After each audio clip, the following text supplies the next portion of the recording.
ဒီမှာအင်္ဂလိပ်စကားပြောစာအုပ်မေးတဲ့သူတွေနော်အခြေခံအင်္ဂလိပ်စကားပြောမူလေးဖတ်ပြနေတာဒီစာအုပ်နော်ဒါမိနစ်အတန်တော့ပါတယ်ဒီစာအုပ်ကပလေးသူကစာမျက်နှာ100နဲ့3မျက်နှာပဲပါတယ်နော်ဒီမှာဒီလိုမျိုးတုတ်လေးတွေနော်ဒီလိုလေးတွေနေ့စဉ်3လေးတွေပေါ့နော်အဲ့ဒါတအုပ်ဘလောက်ရှိလဲဆိုတော့1000ကျော်ပဲရှိမယ်နော်1000ကျော်ပဲရှိမယ်ဈေးတော့ဟိုစာဘောင်ချထဲမှာပဲရှိတော့တယ်ဈေးတော့1000ကျော်ပဲနော်အဲ့နာပတ်ဝန်းကျင်မှာ1000ကျော်အဲ့နာပတ်ဝန်းကျင်မှာနော်ဒီမှာအလွယ်ဆုံးအင်္ဂလိပ်စကားပြောလမ်းညွန်နဲ့ဒေါက်တာစိုးတန်းနဲ့စိတ်ကူးချူချူကထုတ်တာနော်ဒီဟာကြတော့အခြေခံအင်္ဂလိပ်စကားပြောပဲဒီနောက်အုပ်ကအတူတူပဲဆိုတာဟိုအခြေခံအင်္ဂလိပ်စကားပြောချင်းအတူတူပဲဒါပေမဲ့စာသားတွေကတော့ဘယ်သိတူမလဲနော်ဒီကောင်ကျတော့အထူပဲတဲ့ဒီကောင်အထူပဲစာရွက်ကတည်းမှာ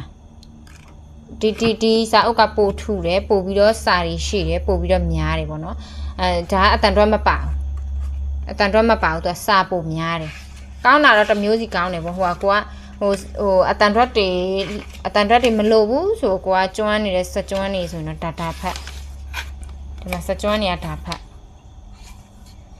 ဒီမှာသူကကြတော့မပါအောင်နော်အတန်တော့တွေမပါဘူးမြန်မာလိုပါတယ်အင်္ဂလိပ်လိုပါတယ်ဒီလောက်ပဲသူကကြတော့စာမျက်နှာမနေဘူးနော်စာမျက်နှာဘယ်လောက်လဲဆိုတော့200ကျော်မယ်စာမျက်နှာ200ကျော်လောက်ရှိမှာနော်စာမျက်နှာ250နှစ်တယ်စာမျက်နှာ250နှစ်လောက်ရှိတယ်နော်ဒါကြီးကအထူကြီးပဲ1000ကျော်ပဲနော်ဒါကအခြေခံအင်္ဂလိပ်စကားပြောအတန်တော့ပါပြီးသားစာအုပ်ပလေး103မျက်နှာဒါကြတော့250ကျော်နော်ဒီမှာကျတော့အတန်တော့မပါတာဖြစ်တဲ့အတွက်ကြောင့်ဒီမှာအခွေလေးသူထည့်ထားပေးတယ်နော်အဲ့ဒါလေးကိုထည့်ပြီးတော့နားထောင်ပါနော်ဒါလည်းအခြေခံစကားပြောပဲဖုံးပြောတာတို့စသဖြင့်ပေါ့နော်အချိန်နဲ့ပတ်သက်တာတို့စသဖြင့်ဒါလေးတွေဝယ်မယ်ဆိုလို့ရှိရင်အဲ့လိုမျိုးနှုတ်တွဲဝယ်တယ်ဆိုတော့ပို့ပြီးတော့ကောင်းတာပေါ့တခါတည်းဒလီခါတက်တာသွားတယ်တခါတည်းကွယ်အဲ့လိုမျိုးပေါ့နော်မြန်မာဘက်ချမ်းသူတွေထိုင်းဘက်ကကြတော့လည်းမာလို့ရပါတယ်နော်ထိုင်းဘက်ကလည်းပို့ပေးတယ်နော်လို့ချင်တယ်ဆိုရင်မူလေးရဲ့ Facebook CP မှာလာရောက်ပြီးတော့မေးမြန်းလို့ရတယ်မူလေးရဲ့Facebook CP လာကြတော့အဲ့မှာ doc group တွေဖွဲ့ပြီးတော့အပြန်အလှန်ဟိုစကားပြောတွေလေ့ကျင့်ကြမယ်နော်မူလေးနဲ့နော်